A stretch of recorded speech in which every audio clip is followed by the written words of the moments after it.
Oh hey there, Formula 2 is back as well.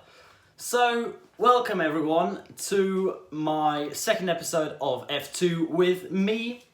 And today we're going to be dissecting and reviewing the Formula 2 feature race in Austria. And it was a chaotic race, just like every other one in F2 history. A race with no Calderons and with no Ragunathans. A moment of silence for for the drivers who left the championship. And we're back. So, first of all, we're going to talk about the things that happened before the start of the race. And we had two failures already. Luca Giotto, who was supposed to start from P7 on the grid in his for the new high-tech team, basically didn't start. He had an issue on the way to the grid and had to park up his car, and so did not start. And then Marino Sato, whose weekend got from bad to very bad to horrific, couldn't even take the start because he had stall or something. He had some kind of problem. And so, well, the race only started with 20 out of the 22 drivers. And Callum Ilott from P3 got an absolutely blinding start, shot up into the lead into the first corner, and Zhou was then second and Drugovic was third. However, then some chaos happened, but then Ilott was overtaken again by Zhou, and in the same corner number 4, Drugovic was also overtaken by Schumacher. Meanwhile, in turn 3, the Carlins collided. The unwritten first rule of motorsport: don't hit your teammate. But Yuki Tsunoda's thought, I'm going to give everyone my best Daniil Kvyat impression and just torpedo my teammate from behind. Gian Daruvala was hit, spun back, and, well, continued from last place. And Tsunoda had to come into the pits and change his nose cone, so his race was effectively over. After that, 5 laps later, Tictum and Mazepin had a good battle for P6, I believe. It was very clean, and to be honest, I was very, very positively impressed by both Nikita Mazepin and especially Dan Tictum, who went up from 9th to P5 in the end of the race. That was pretty good. I'm a big fan. I've drawn him. Look, there. Oh, I like it. Keep it up. So anyways, in lap 7, Gilles retired, and in lap 8, the first pit stop came by Marcus Armstrong, who went for the biggest undercut in everyone's existence. His stop was relatively okay, and on the same lap, Schwartzman overtook Drugovic for P4. Drugovic, similar to Zendelli actually in F3 earlier today, he just dropped down the order from P2. But hey, he'll still be able to be happy because he will be starting from P1 in the sprint race tomorrow. Anyways, again, Drugovic, lap 9, he was held up in the pits by Daruvala, so lost out time there. And then, on lap 10, another battle, and Tictum overtook Lundgaard after a nice little scrap. He overtook him. Meanwhile, Mazepin overtook Lundgaard as well, just after Dan Tictum had done so.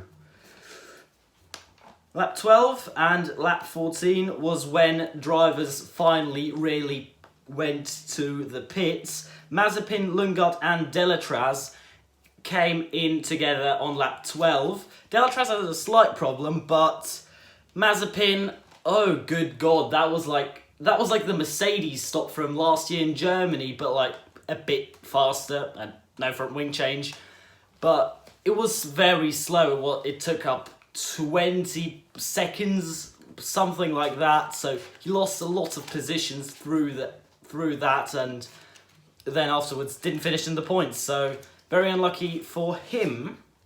And in lap 14, Schwartzman and Tigton pitted. Both stops went relatively well. However, Armstrong managed to undercut them and get up into net race position 3.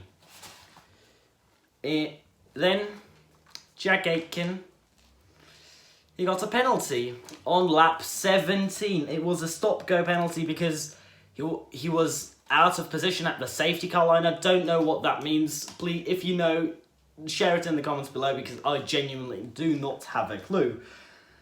But then, lap 18 is when shit really kicked off. Guan Yu Zhou pitted. Everything went well. Then, one lap later, his teammate Callum Ilott went to the pits. The stop was even better. And then he came out in front of Guan Yu Zhou. However, then, Schumacher was in front, and on lap 20, one lap later, he pitted as well with that slight overcut. He got up in front. However, Zhou and Ilott had they had already warmed up their tyres, and Schumacher had cold ones, so he was overtaken quite quickly, and then Zhou also overtook Callum Ilott. So everything went back to normal. Yeah, that was the first half of the race, so very entertaining. But then, yeah, Callum Ilott and Schumacher battled for a bit.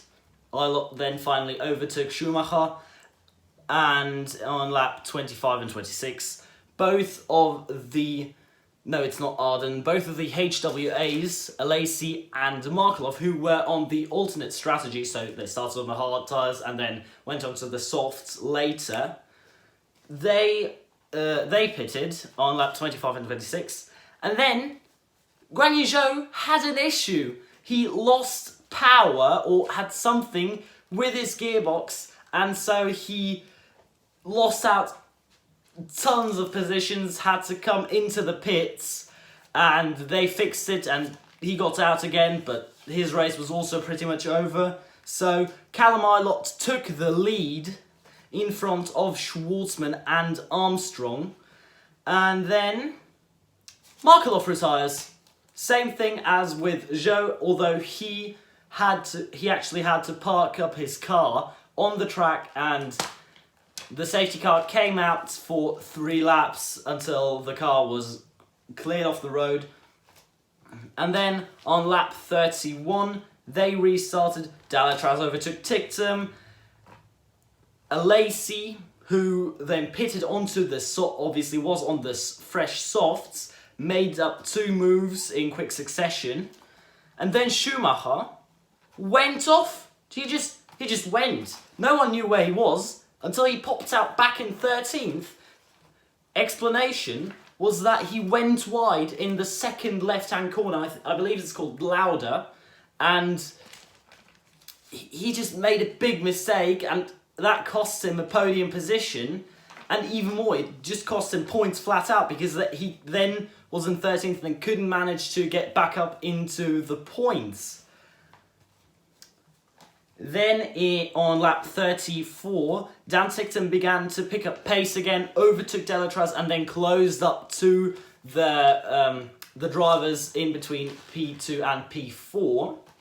Meanwhile, Alesi made another move, this time on Drugovic, and later then, 4 laps later, 2 laps from the end, on Delatraz as well. So Alesi was up in 6th place.